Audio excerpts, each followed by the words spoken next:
भूपेश बघेल ने अपने बयान में यह कहा है कि भारतीय जनता पार्टी ने चैतन्य बघेल को हाईलाइट कर दिया है। तो क्या भविष्य में वो राजनीतिक क्षेत्र में आ सकते हैं? खासकर भारतीय जनता पार्टी की बात करूं, जिसके लिए कोई कुछ नहीं सोच सकता, उन्हें मंत्रिमंडल में ले लिया जाता है, उन्हें पदाधिकारी बना दिया जाता है। कांग्रेस पार्टी अगर आदिवासी नेता को अगर राज्यसभा नहीं भेजती है तो किस प्रकार की वो राजनीति मोड़ लेगी छत्तीसगढ़ की? सिर्फ भाजपा के साथ नहीं, कांग्रेस सरकार रहती, हो सकता तब भी ऐसे रहता। तो ऐसे हालात में अपनी लोकप्रिय छवि बनाने के लिए भारतीय जनता पार्टी निश्चित रूप से कुछ प्रयोग करने की स्थिति में है।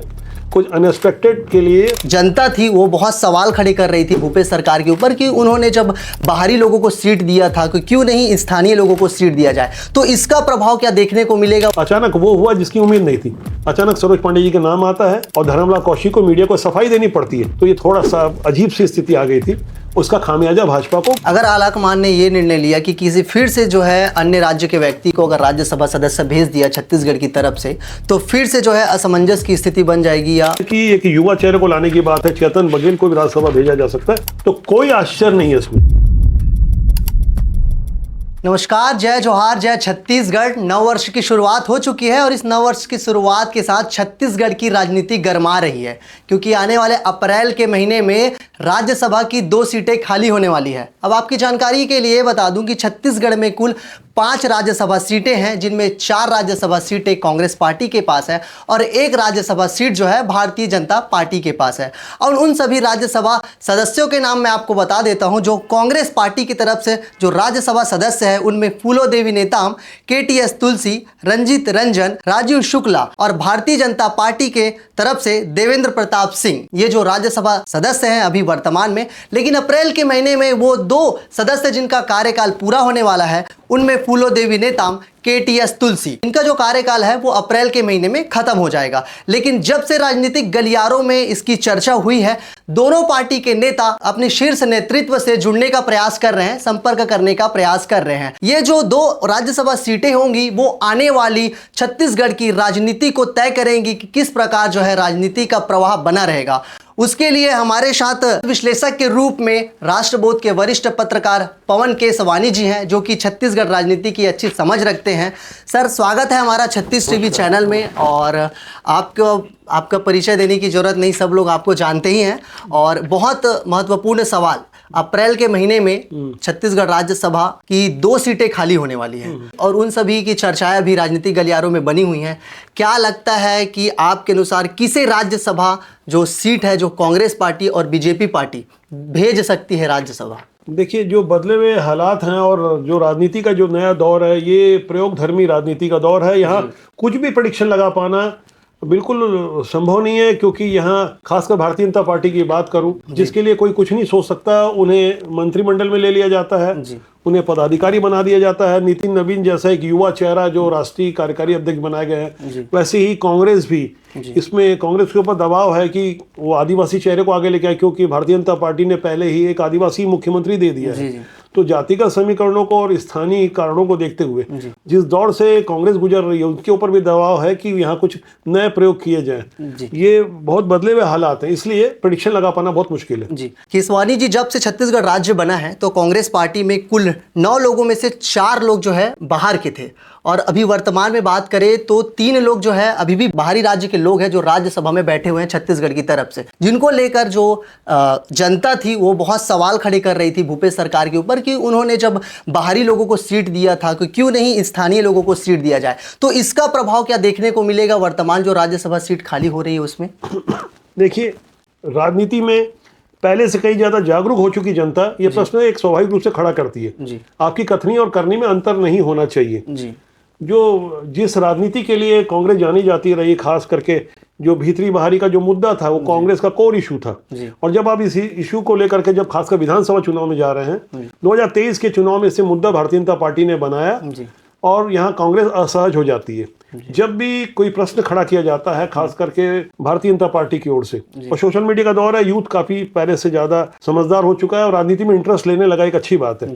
यहाँ प्रश्न खड़ा किया जाता है तो इसका उत्तर सीधे तौर पर नहीं दे करके कुछ उनकी खामियां गिनाई जाती है। ये सारी बातें सारे दलों में होती है। अब यहाँ से एक मुद्दा तो ये बनेगा ही, इसलिए कांग्रेस के ऊपर ज्यादा दबाव होगा कि जब भूपेश बघेल के शासन के समय राजीव शुक्ला और रंजीत रंजन, ये 2 नाम ऐसे थे जो ये माना जा रहा था छत्तीसगढ़ के बाहर के प्रदेश के रहने वाले थे।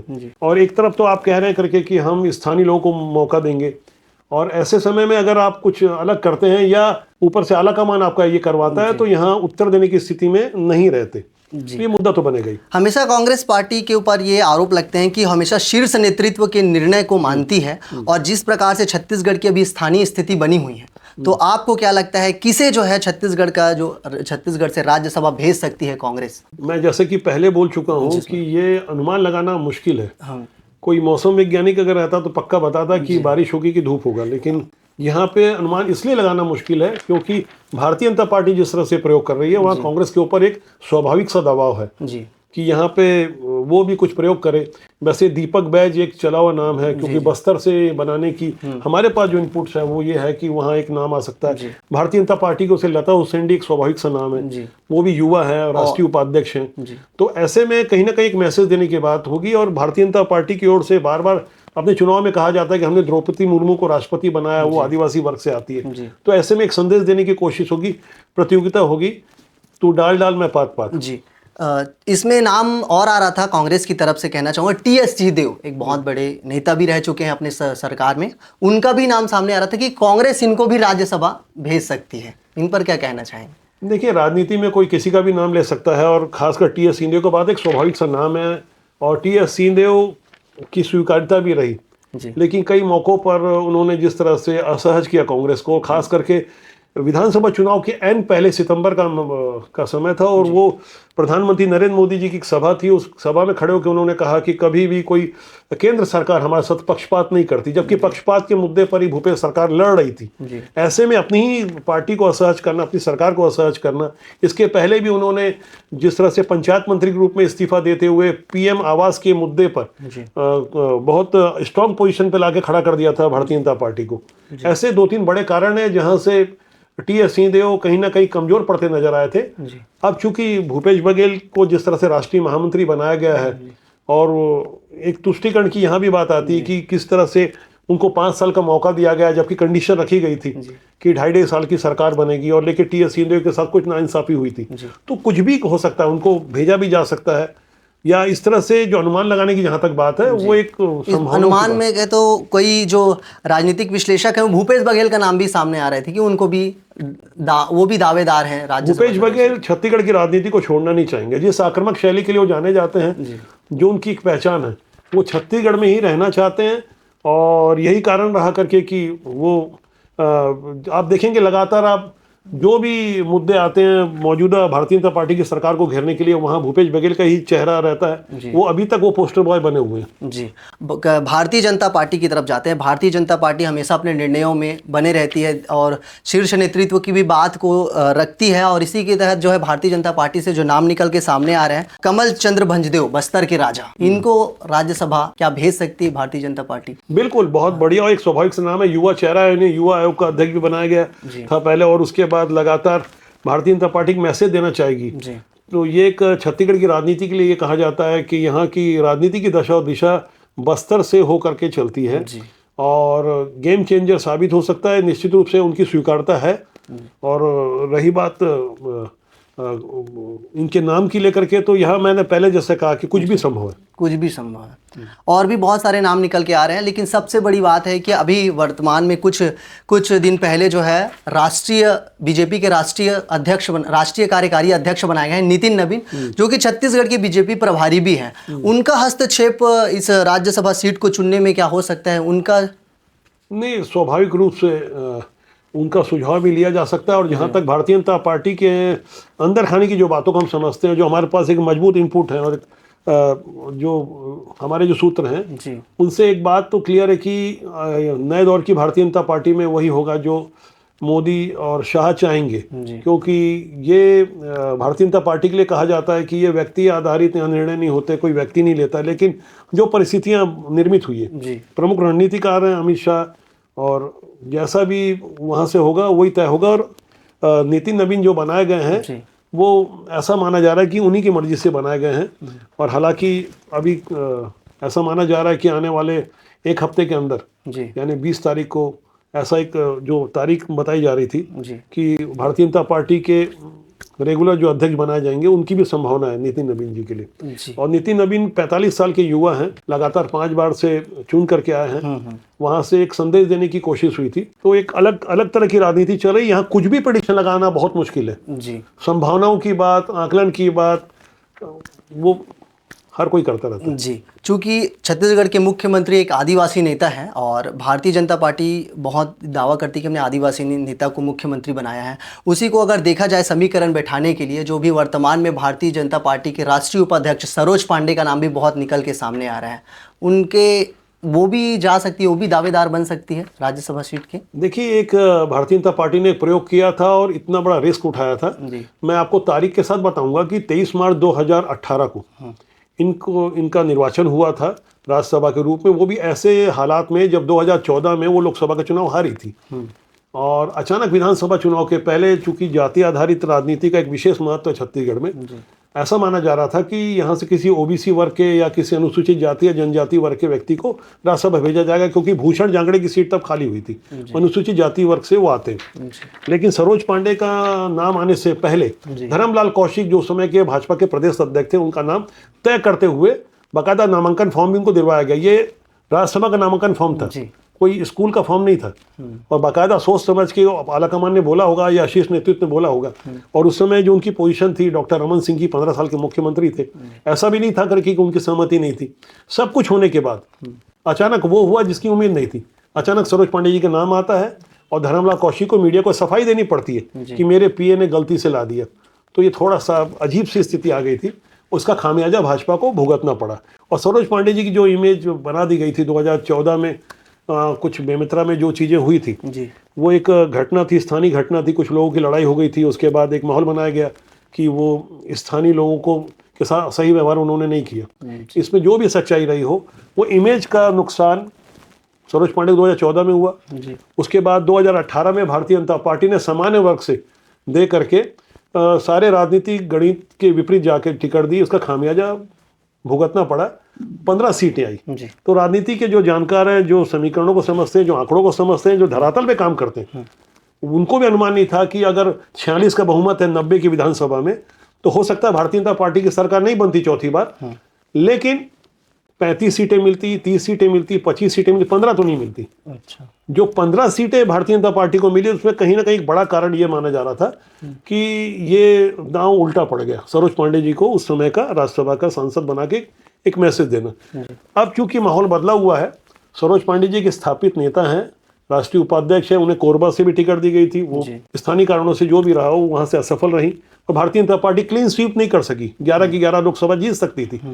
अब जो भी स्थिति है वो अंदर खाने की बात है। हमारे अगर मेरे से पूछा जाए तो शायद भारतीय जनता पार्टी ये दांव नहीं चलेगी।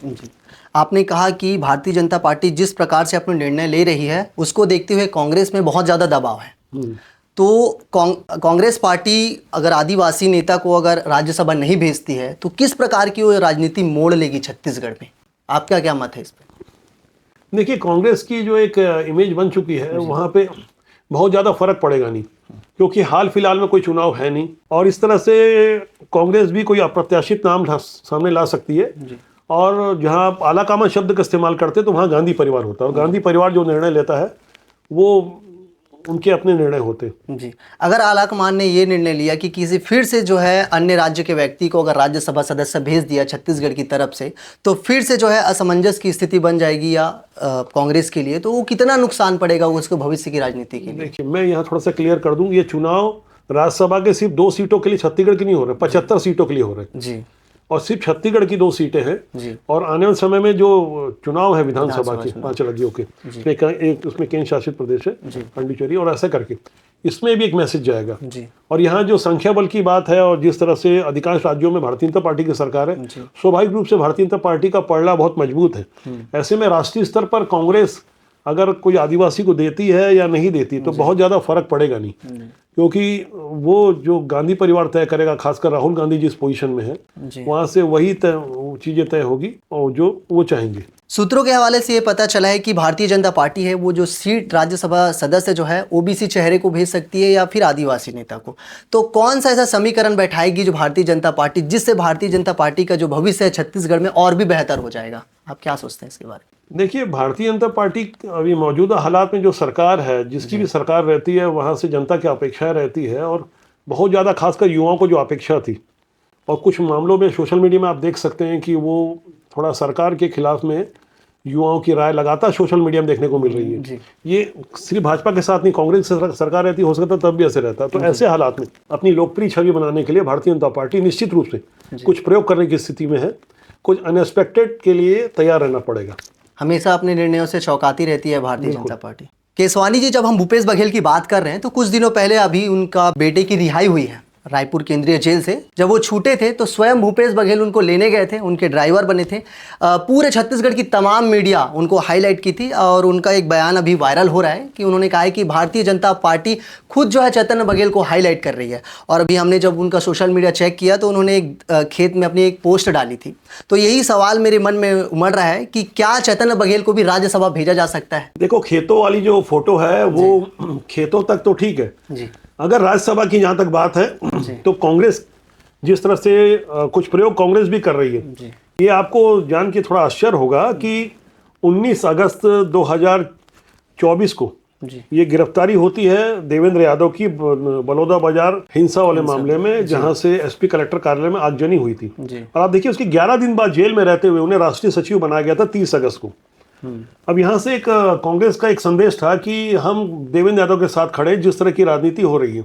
ये एक सोचने वाली बात थी कि आज़ाद भारत में जो कभी नक्सली और आतंकवादी भी नहीं कर सके, वो एक कलंक लगा छत्तीसगढ़ के ऊपर कि बलौदा बाजार हिंसा में आगजनी हुई। देवेंद्र यादव उसमें थे नहीं थे वो तो न्यायालय तय करेगा, लेकिन उनको गिरफ्तारी हुई थी उनकी। अब यहाँ से अगर आप इससे जोड़ के देखते हैं कि एक युवा चेहरे को लाने की बात है, चेतन बघेल को भी राज्यसभा भेजा जा सकता है, तो कोई आश्चर्य नहीं है इसमें। इसकी भी संभावना है, इसको कोई किसी भी ढंग से ले ले, क्योंकि यहाँ पे प्रतिस्पर्धा का युग है। अगर भारतीय जनता पार्टी नए प्रयोग कर सकती है तो कांग्रेस भी कर सकती है। तो जिस प्रकार से आपने वरिष्ठ पत्रकार पवन केशवानी के राजनीतिक विश्लेषण को सुना कि उन्होंने कैसे जो है 2 राज्यसभा सीटों की जंग छत्तीसगढ़ की भविष्य की राजनीति को तय करेंगी, उन्होंने बहुत साफ सुथरे तरीके से समझाया है। उनका हम आभार व्यक्त करते हैं। और इनका भी एक यूट्यूब चैनल है राष्ट्रबोध, उनको भी सब्सक्राइब कीजिए, और हमारे जो 36 टीवी चैनल है उसको भी सब्सक्राइब कीजिए। और इस प्रकार की और इस वीडियो में आपकी क्या राय है कमेंट में जरूर बताइए। और आपके विचार छत्तीसगढ़ में जो 2 राज्यसभा सीटें खाली होने वाली हैं उनमें किसको राज्यसभा सदस्य के रूप में नियुक्त किया जाना चाहिए, आपके विचार कमेंट्स बॉक्स खुला है, उसमें बताइए। और ऐसी वीडियो के लिए हमारे साथ बने रहिए। धन्यवाद। जय जोहार, जय छत्तीसगढ़। जय जोहार।